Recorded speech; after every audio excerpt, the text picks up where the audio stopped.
Welcome to the podcast, Bobby Ty and Alex Delgado. So today we got a podcast that's going to be about market trends and also some things that have been going on in the market, specifically around some increases in foreclosures. So start off by going through some home prices, which have seen a 4% decrease year over year. I'm not sure if you had been tracking on that there. Oh, absolutely. You're So good. yes. Yeah. No. I guess this. So I've been wanting to buy another property. Yeah. Also, but the interest rates are climbing, and the economy. It's a very What's next? it's a very delicate time frame, and Right. I don't know. There's a lot of hesitation, on my end, which I feel like is kind of expected. And it's kind of how a lot of other buyers are right now. Yeah. Too, right. Right. Absolutely. Yeah. The one thing that I was talking about yesterday on the podcast that I consider an interesting point for people to take a hold of is, first off, the market was really hot. So when you look at the market for the last couple of years, it grew tremendously fast. So there's a little bit of a cooling off period going on right now, which is probably a good thing. The market did need to cool down a little bit. But one of the things that I think people should always get back to when it comes to buying in real estate is to take a long-term perspective and to take a long-term approach when viewing the market. And what I mean by that is when you look at the average sales price of sold homes in the United States, historically speaking, let's really rewind time and go back to 1975.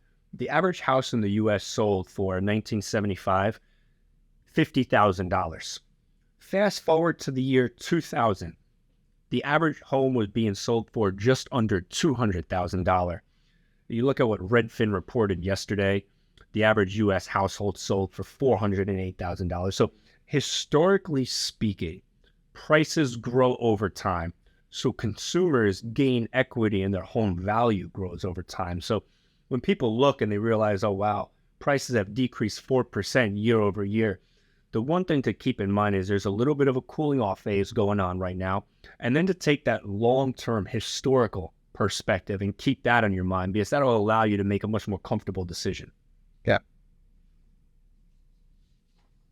And then on the next page, what I have is it's super similar to the stock market. When you take a look at the Dow Jones Industrial Average, which is the largest, most widely traded historical stock fund in the U.S. market, it's a similar metaphor that you could take away from that there. When you look at 1988, the Dow Jones was trading for under $3,000. That's how much it was trading for. Then you fast forward to today, it's trading up over $30,000 because stocks grow over time, just like the housing market's grown over time. Is that always going to be the case? I mean, possibly. It's no one can actually predict the future. But when you look at things from a historical standpoint, you see that the stock market grows over time, the real estate market grows over time. So as a potential buyer, that gives you some confidence that, generally speaking, the product that you're purchasing will grow in value over time. Oh yeah. So what would you say to someone who's like, Bobby, do I need to put my money in the stock market? Do I need to put it into real estate? Where should I, if I want to invest right now, with this current market, what would you tell a potential buyer? I think that's a great question. And some of the things that you hear a lot of professionals say is you want to be well diversified. So if you're a homeowner, if you have money in the stock market, maybe you have some cryptocurrency, maybe you bought some land somewhere, that looks to me like you've done a good job diversifying yourself. And I think from that perspective, you're in a good spot right there. I mean, let's say the year 2007, 2008 happens again. Most people took a large hit that year. And if you didn't take a big hit, then that's somebody that should be spoken to, is they're doing something right or they got lucky at that point there. But I think if you're trying to figure out, should you get into real estate? Should you get into the stock market? If you're able to do so, why not do both and diversify yourself? Maybe get into precious metals as well too, some cryptocurrencies. Now I'm not a financial advisor. So I'd obviously recommend to anybody listening that if you're really getting serious about making a financial decision, talk with a financial advisor. But the old golden rule is always be well diversified. So I think finding ways to get into both could be a very good thing right there. So your recent clients, what was kind of their vibe when they were going into purchasing a house? And I mean, with the interest rates where they are, how did you talk to them about like going through that process with the current client? That's a great point of view, because what I spoke about yesterday on the podcast was literally just that right there. I had a client come in. He was looking to purchase a house, and I'm going to make up some numbers. He was looking to buy a house for $350,000. That was his budget. That's what he wanted. So we found him that house, and we decided to go new home construction because he didn't really want to come out of pocket a whole lot for closing costs or down payment. So what we did was we went and we got him a new construction home. So the buyer paid the developer, the builder, paid for all of his closing costs, all of his prepaid costs, and we were able to get him a rate buy down as well. So he comes into the deal, he gets his home for $350,000, and we get the builder to cover all of his closing prepaid costs and also do a rate buy down on top of that. But it gets a little bit better because he's somebody who's trying then to figure out, well, now that I've done this, how can I also further decrease my mortgage payment? What he decided to do is he's also putting one of his buddies, so he gets a 4-bedroom house, 4-bedroom, 2-bathroom home. One of those bedrooms, he's going to rent out to one of his buddies who's also in the military. So let's say his home is $2,400 a month. His buddy's paying $800 a month. So really, he's only paying $1,600 every single month. So he's somebody who came in, he got new home construction, all closing costs paid for, and then put a buddy into his home. Now, there's a couple other things you can do. So another thing I talked about yesterday was for someone that's in that situation there is, you could always, I'll get into this a little bit later actually in the podcast, but that's something that he had chose to do, which I thought was a really good move as a buyer. Yeah, I think it's the correct term is house hacking. Yeah. Right. House hacking. It's a house hacking. Yeah. If you're unfamiliar with the term, is you're bringing someone else to come live in this house to you that's going to pay rent. And when you sign that lease, you're able to bring it up to your mortgage officer or your loan officer and tell them, hey, here's some extra income. We have a signed lease to help pay for the house and help get approved for that loan.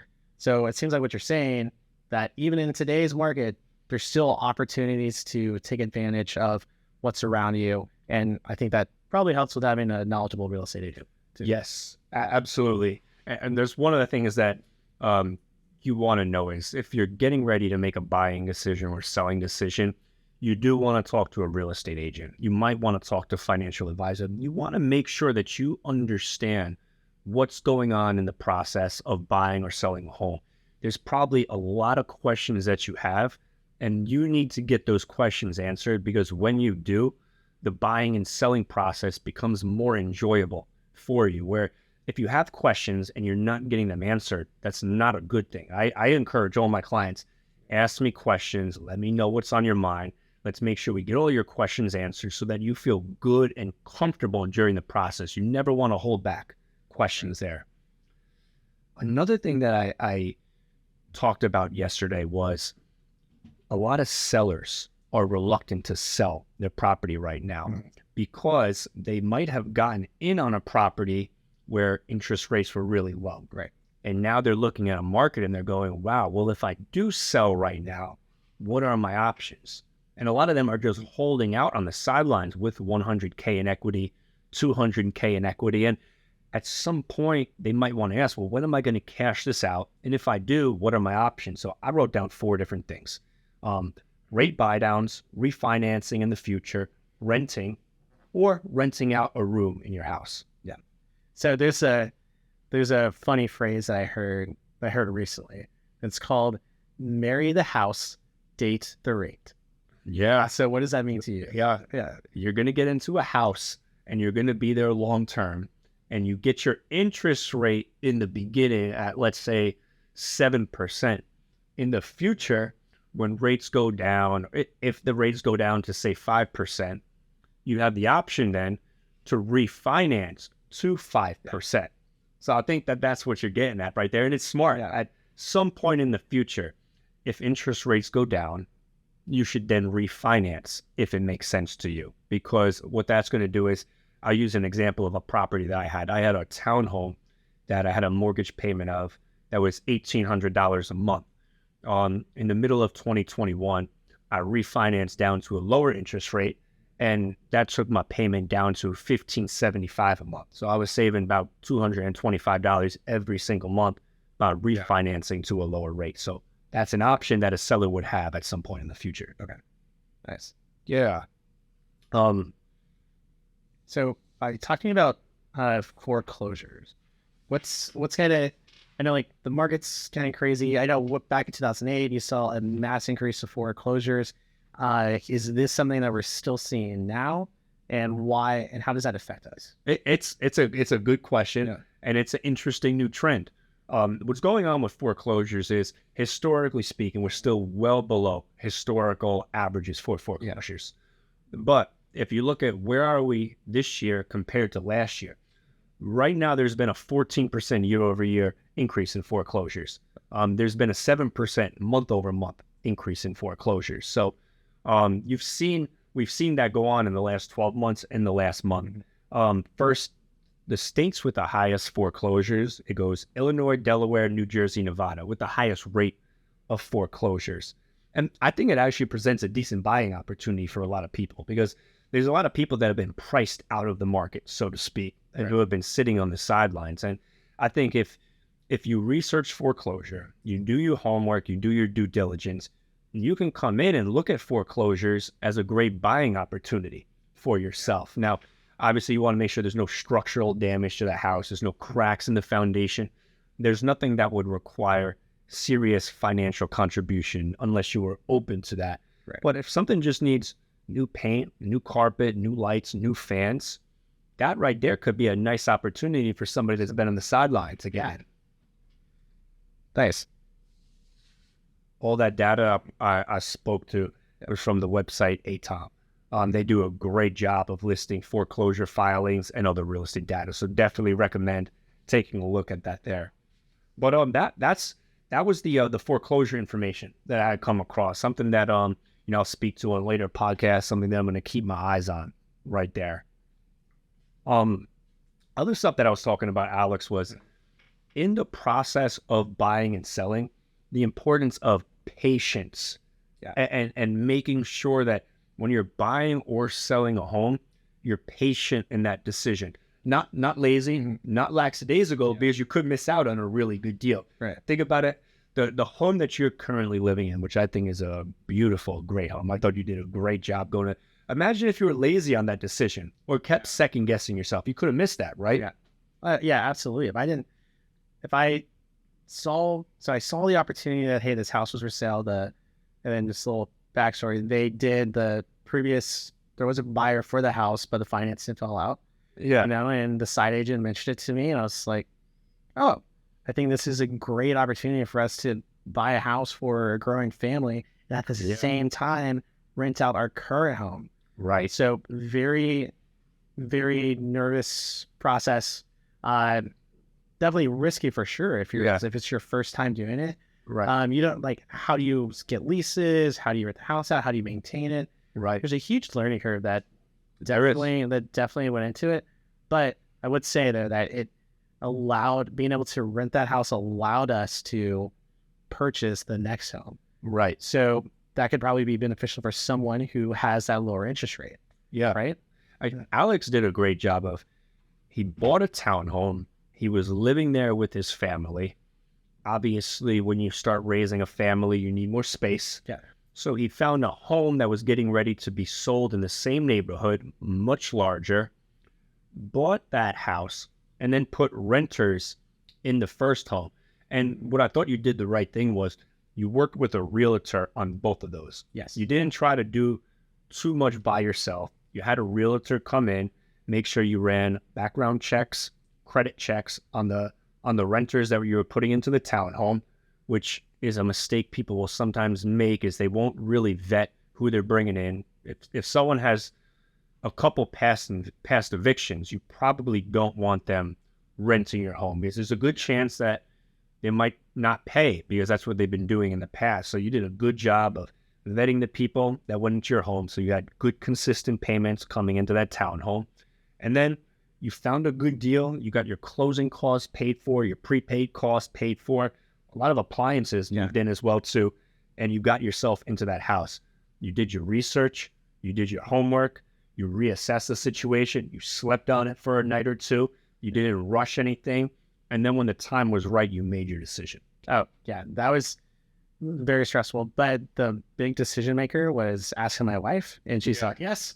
And it worked out great. So, and did she ask a lot of questions during the process, or was she more reliant on your information? How was that? So she was more reliant on my information, but she was very comfortable with it. And the reason is because I had a real estate agent. Right. So that agent was there to help me answer all those questions, like how do I manage it, the leases, financing, like how much money should I be like saving towards putting down like on the house.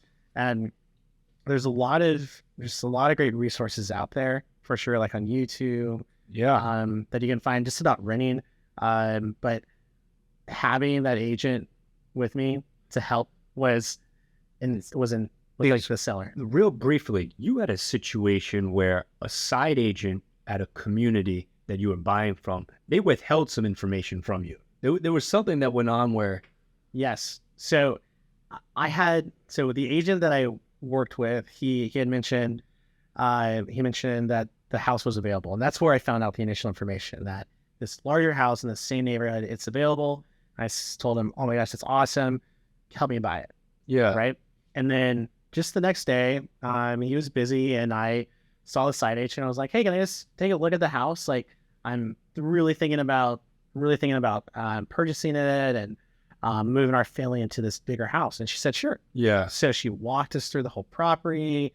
It was a really nice house. And I just sat there. I remember sitting in the living room floor thinking, like, this is the house. Yeah. Like, this is a house that we're going to buy, grow our family in. And then towards, I said, thank you so much for letting me see this. I'll get back to you soon. Right. So I messaged her that same day and said, hey, so everything looks good.